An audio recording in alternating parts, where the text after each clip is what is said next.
पढ़ाई तो होती रहेगी, थोड़ी-सी कुछ बातचीत कर लेते हैं 2-3 मिनट के बीच में, तो उससे हो सकता है कुछ बदलाव आए हमारी लाइफ़ में। मुझे तैयारी शुरू किए हुए लगभग 1 हफ़्ता हो गया है, या आप मानिए 7-8 10 दिन हो गए हैं। और जब हम पिछले वीक जब ये आरपीएससी असिस्टेंट प्रोफ़ेसर का जो वैकेंसी इसका नोटिफ़िकेशन जारी हुआ था, तो उस समय उसी दिन सेम डे हम उत्तराखंड की ट्रिप के लिए निकले थे। हमें हरिद्वार, रुड़की और ऋषिकेश और आगे भी नीलकंठ और आगे जाके आना था। साल भर में हमारा कोई ट्रिप नहीं बना था, तो हमने सोचा बारिश शुरू होने से पहले-पहले कहीं जा आते हैं, तो हम वहाँ गए। और जिस दिन हम निकले थे, the day we started our journey, उसी दिन ये नोटिफ़िकेशन जारी हुआ, जिसका मुझे काफ़ी समय से इंतज़ार था। क्योंकि पिछले बार जब भी ये नोटिफ़िकेशन आया था, ये आया था 2 ढाई साल हो गए उस बात को, जब मेरा बच्चा लगभग 8-9 महीने का ही था।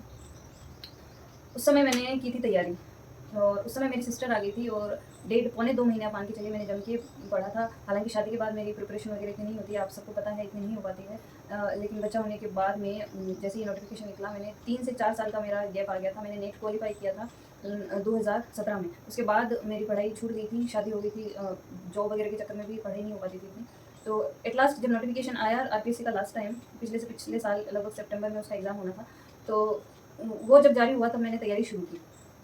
तो बहन आ गई थी मेरी। लेकिन इस बार ये था कि ये जैसे नोटिफ़िकेशन आया, इस हफ़्ता तो हमारा ट्रिप का ही चला गया। उसके बाद हम वापस आए। वापस आके I talked to my husband कि भई मैं कैसे मैनेज करूँगी ये सब। घर भी है, सारे दिन बच्चा भी सँभालना होता है। हालाँकि अभी इन हफ़्ते भर में उसको स्कूलिंग के लिए भेज दिया है, स्कूल भेजना शुरू कर दिया है, उसकी स्कूलिंग स्टार्ट हो गई है। तो इन्होंने फिर इधर-उधर पता किया कि काम वाली कोई बाई मिल जाती है, या कोई ऐसी लेडी मिल जाती है जो बच्चे को रख सके इन द सेंस कि इतना बच्चा छोटा नहीं है मेरा, 3 साल का हो गया है। अ लेकिन ये है कि इसको थोड़ा-सा एंगेज रहने की आदत है, कि कोई ना कोई इसको चाहिए साथ में, चाहे बच्चे हों, चाहे कोई ना कोई हो, ताकि जिनके साथ ये खेलता रहे। तो अगर ये खेलता रहता है तो मैं पढ़ लेती हूँ। तो कोई भी इधर हम जिस एरिया में रहते हैं, थोड़ा ये हाईवे पे है एरिया, और जो मार्केट एरिया है वो थोड़ा अंदर की तरफ रह जाता है। तो काम वाली बाई मिलना तो असंभव है। मैं पिछले शादी के 5वाँ साल है, ये 5 साल अब दिसंबर में हो जाएँगे। तो अभी तक मैंने ट्राई किया है, इस एरिया में कोई भी काम वाली आती ही नहीं है। ठीक है जी। सो मेंटल प्रिपरेशन की यहाँ पे आपको ज़रूरत रहती है। 3-4 दिन मैंने वेट किया कि कैसे-तैसे हैंडल हो जाए। बुक्स लेके भी बैठी, शुरू के वहाँ से ट्रिप से आने के बाद में बुक्स लेके भी बैठी 4-5 दिन, लेकिन it was all in when, कोई फ़ायदा नहीं हुआ, क्योंकि बच्चा आ जाता है बीच में, डिस्टर्ब कर देता है। और मेरा मेरा जो थॉट प्रोसेस है इस तरीके का है, जिसमें मुझे ये लगता है कि पढ़ाई एकांत में हो सकती है, और एक सिस्टमैटिक वे में पढ़ाई करनी भी बहुत ज़रूरी है। लेकिन मुझे 4-5 दिन में ही ये रियलाइज़ हो गया था, समझ आ गया था कि ऐसा संभव नहीं है। क्योंकि ये पहली वाली सिचुएशन नहीं है, जो मेरी लाइफ़ में आने के बाद में सिचुएशन वैसी नहीं रह जाती जैसे हम पहले अपने पेरेंट्स के घर में किया करते थे। वहाँ तो मैं एग्ज़ाम टाइम में 1 डेढ़ महीने के लिए मैं काम-वाम, घर का काम भी छोड़ देती थी। हालाँकि घर की साफ-सफाई और जो भी है डस्टिंग और ये सारा मेरे ही ज़िम्मे था। लेकिन जैसे एग्ज़ाम वगैरह आते थे तो मैं 1-2 महीने के लिए उस काम को स्किप कर देती थी, छोड़ देती थी। ये सारी चीज़ें वहाँ चल सकती हैं, क्योंकि वहाँ आपकी मदर है, आपकी सिस्टर है, ब्रदर है, आपकी खुद की फैमिली है जहाँ पे आप पले-बड़े हो, बड़े हो। लेकिन ससुराल आने के बाद, आपकी शादी के बाद ये सारी चीज़ें संभव नहीं है। तो कहने के तौर पे ये मैं कह सकती हूँ कि एक तरीके से शादी के बाद आप अगर उस घर में आए हो, तो आपको सब कुछ हैंडल करना है। और ससुराल वालों की इतनी आशाएँ हैं आपसे कि पूछिए मत। लेकिन ये भी है कि आप उनसे किसी तरह की आशा मत रखिए। तो आज मैं एक बात जो कर रही हूँ वो इसीलिए आपसे मुझे करनी थी, मेरी बहनों से, जो मेरे जैसी सिचुएशन में है, या मेरे से भी बहुत ख़राब सिचुएशन में है, जिनके 2-2 बच्चे हैं, जो जॉइंट फैमिली में रह रही है, बच्चे छोटे हैं और पढ़ना चाह रही है, कुछ करना चाह रही है, लेकिन कर नहीं पा रही है। हालाँकि मेरी सिचुएशन कुछ ज़्यादा अच्छी नहीं है, काम वाली बाई मिलनी नहीं है, बच्चा भी बहुत छोटा है, उसको टाइम ना दूँ तो भी दिक्कत है, क्योंकि बच्चा मेरी प्रायोरिटी में ही रहेगा, और हर पेरेंट्स के लिए बच्चा प्रायोरिटी में ही रहना चाहिए, क्योंकि जॉब-वॉब ये सारी सेकेंडरी चीज़ें हैं। आपने जिसको पैदा किया है, आपने जिसको इस दुनिया में लाए हैं, अगर आप उसको नेग्लेक्ट करके बाकी की चीज़ों को प्रायोरिटी देते हैं, इसका मतलब आपने उसके साथ बहुत गलत कर रहे हैं। तो हमें बच्चे को ऐसा फ़ील नहीं करवाना है कि हमारे पास समय नहीं है। मैं पूरा अटेंशन देने की कोशिश करती हूँ बच्चे को, और देती भी हूँ, मुझे पता है, देती भी हूँ, मेरे हस्बैंड भी करते हैं, मैं देती हूँ टाइम। तो अब उसकी स्कूलिंग शुरू हो गई है, तो स्कूल शुरू होते ही मैंने एक चीज़, हालाँकि उसका एडमिशन तो अप्रैल में ही हो चुका था, फिर मई और जून का गैप आ गया था, छुट्टियाँ चलती थी, समर वैकेशन। फिर जुलाई में अब शुरू के 4-5 दिन बहुत गर्मी है यहाँ, राजस्थान की चूरू जिला जो है, इस साइड में बहुत ज़्यादा गर्मी रहती है, तो बच्चे को लू वगैरह लगने का डर भी रहता है, तो हस्बैंड ने फिर शुरुआत की, जुलाई के 5-7 दिन भी उसको नहीं भेजा। तो इन द सेंस कह सकती हूँ मैं कि मुझे मेरे मेंटल जो सिचुएशन थी उसको हैंडल करने में बहुत समय लगा। हमारे बीच में थोड़ी-सी हस्बैंड वाइफ में तकरारें भी हुई, थोड़ी-सी लड़ाई-झगड़े भी हुए, मतलब थोड़ा आर्गुमेंट भी हुआ कि यार तुम कर नहीं रहे हो, मैं कैसे करूँ ये सब। फिर हस्बैंड बोले, हस्बैंड का भी ये प्रेशर है कि कैसे-तैसे तू तैयारी कर ले, अगर तू कर लेती है तो फिर मैं आगे कुछ कर सकता हूँ। अभी जॉब के साथ मैं तैयारी नहीं कर पा रहा हूँ या नहीं कर पाऊँगा।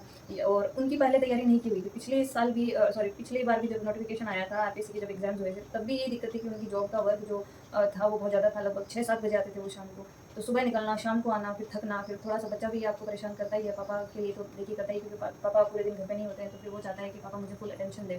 तो फिर 1-2 घंटे बच्चे के साथ, फिर शाम हो जाती है, रात हो जाती है, सोने का ही दिखता है सबको, तो वो नहीं हो पाता। इस बार भी सेम सिचुएशन है। तो ये मुझे एक तरीके से बोलें तो प्रेशर भी बना रहे थे, और एक तरीके से बोले तो ये कह रहे थे कि तू कर ले कैसे-तैसे एडजस्ट, तो फिर मैं कर सकता हूँ। अगर तू लग जाती है तो फिर मैं आराम से बैठ के भी अगर तैयारी करना चाहूँ या कहीं बाहर जाके तैयारी करना चाहूँ तो कर सकता हूँ। तो एक तरीके से बात ठीक है। तो मेरे ऊपर मेंटल प्रेशर इतना आ गया था कि जॉब भी लेनी है, बच्चे को हैंडल करने वाला कोई नहीं है। आई टॉक्ड टू ससुराल वाले, तो लेकिन उनका हमेशा ही ना रहा है, इस बार भी उनका ना ही है। हालाँकि वो मुझे ये कहते हैं कि आप वहाँ आ जाओ, लेकिन ऐसा संभव नहीं है, क्योंकि अभी की सिचुएशन में बच्चे की स्कूलिंग बहुत ज़रूरी है। अभी अक्टूबर-नवंबर में एग्ज़ाम अगर हो जाता है, तो 2-3 महीने के लिए मैं वहाँ जाऊँ, फिर इसका एडमिशन वहाँ करवाऊँ, और फिर लाके यहाँ करवाऊँ, वो संभावना भी नहीं हो सकती। ऐसा भी नहीं है कि मैं उसको पूरे टाइम घर पे बिठा लूँ, क्योंकि जैसे मेरी ननद है, वो भी तैयारी कर रही है, तो ऐसा तो है नहीं कि वो कहें फ़ोन पे जो बातें होती है या उनकी कहने की बातें कुछ और होती है कि भई हम हैंडल कर लेंगे, पर वो हैंडल नहीं कर सकते। मेरे बच्चे को तो वो बिल्कुल हैंडल नहीं कर सकते, क्योंकि इतना शरारती है, और एनी टाइम कोई ना कोई उसको चाहिए एंगेज रखने के लिए। तो ऐसा, अब वो भी तैयारी कर रही है, तो ऐसा नहीं है कि वो लोग हैंडल कर लेंगे इसको, और फिर अगर मैं उधर चली जाती हूँ तो फिर इस घर को कौन सँभालेगा? ये भी थोड़ी-सी सिचुएशन है। तो मेन जो रीज़न है वो ये है कि वहाँ जाने के बाद कुछ ना कुछ मेरे लिए भी डिस्टर्बेंस वाली चीज़ें होती ही रहेंगी। तो यहाँ शांति से मैं तैयारी कर सकती हूँ। तो how how I started time management में आपको हफ्ता भर लगेगा। देखिए, अगर आप एग्ज़ाम की प्रिपरेशन शुरू करना चाहते हैं, तो बर्डन मत लीजिए, क्योंकि मैंने बर्डन लिया तो उससे मुझे समझ आया, उस दिन जब मैं उन 3-4 दिनों में जब मैं बर्डन ले रही थी, और अब जब मैंने एक टाइम को अच्छे से मैनेज करते हुए अब मैंने पढ़ाई शुरू कर दी, तो अब मैं सोचती हूँ कि मैंने क्यों वो बर्डन लिया। लेकिन चलो ठीक है, डिफरेंट फेजेज़ ऑफ लाइफ है, आते रहेंगे, जाते रहेंगे, लेकिन बर्डन मत लीजिए। आप अपने आप को समय दीजिए, अपने घर को, अपने एनवायरनमेंट को, अपने लोगों को समय दीजिए। धीरे-धीरे वो चीज़ें हैंडल होंगी। शुरुआत में आप 1-2 घंटे बैठिए, उतनी पढ़ाई भी बहुत है। हफ्ता लगेगा आपको मैनेज करने में, हफ्ता लगेगा आपको एडजस्ट होने में। तो मेरे साथ भी यही हुआ। जुलाई में मैंने 1-2 तारीख से मैंने पढ़ाई करनी शुरू की सोची, क्योंकि हम 29-30 को वहाँ से वापस आ गए थे, फिर मैंने पढ़ाई करने की सोची, लेकिन शुरुआत का 7-8 तारीख तक तो मेरी 7-8 नहीं, 5 तारीख तक तो मेरी कोई पढ़ाई हुई ही नहीं। But at last I decided, UV को स्कूल भेजा, तो 3 घंटे मुझे मिलते हैं, जिसमें अभी मैं आपसे 10 मिनट की बात भी कर रही हूँ। तो यूवी को स्कूल भेजा, और सुबह मैं जल्दी उठती हूँ, और मैंने इस वीक के लिए ये स्टार्ट किया था। 3-4 दिन की गैप के बाद मैंने ये सोच लिया था कि मुझे कैसे भी करके केवल सिर्फ़ और सिर्फ़ 4 घंटे नींद लेनी है। शुरुआत के 2 दिन बहुत मुश्किल थी, बहुत मुश्किल से शरीर टूटता है आपका, और आपको आप शरीर भी, बॉडी है आपकी, वो सारी चीज़ें हैं, वो ग्रैस्प नहीं कर पाती, पचा नहीं पाती कि अचानक से जहाँ 8 घंटे की नींद हो रही थी, वहाँ अचानक से मुझे 4 घंटे की नींद ही क्यों दी जा रही है, तो थोड़ा होता है। लेकिन फिर मैंने यही बनाया है कि 1 वीक का शेड्यूल मैं इस तरीके से रखूँगी कि लेट नाइट तक पढ़ूँगी, और 1 वीक संडे को अच्छी नींद लूँगी मैं। संडे को अच्छी नींद ले लेनी है। उसके बाद फिर नेक्स्ट वीक के लिए एक अच्छा सा शेड्यूल बनाइए कि इस बार मुझे अगर मैं पिछले वीक अगर लेट नाइट तक पढ़ी हूँ, तो इस बार मुझे अर्ली मॉर्निंग उठ के अपना 12 बजे तक का, रात को 12 बजे तक का शेड्यूल बनाना है। जिसके वीडियोज़ मैं डालते आ रही हूँ लगातार, पूरे वीक के मैंने आपको वीडियोज़ डाले हैं, अगर आपको अच्छा लगे तो आप जाके देख सकते हैं वीडियो। तो इस तरीके से आप शेड्यूल बनाइए, और उस शेड्यूल पे बने रहिए इन द सेंस कि कैसे भी आपको करना है। देखिए, मैं चैनल वर्क भी कर रही हूँ साथ में, 2.5 घंटे आप मान के चलिए उतना लगता है। लेकिन मैं वो इसलिए कर रही हूँ, क्योंकि उसके लिए मैं बहुत सी चीज़ें पहले पढ़ती हूँ। उसमें ग्रामेटिकल पोर्शन में डाल रही हूँ इंग्लिश वाले चैनल पे, और दूसरा जो है लिटरेचर वाला चैनल, उसपे लिटरेचर है ऑलरेडी, तो मेरा तो रिवीजन हो रहा है, मुझे तो पढ़ाई भी हो रही है अच्छे से, और साथ ही साथ मेरा काम भी हो रहा है। और ये वाला जो चैनल है, इस पे भी मैं वर्क कर रही हूँ, तो just to motivate myself and you people, तो दोनों ही काम साथ में हो रहे हैं।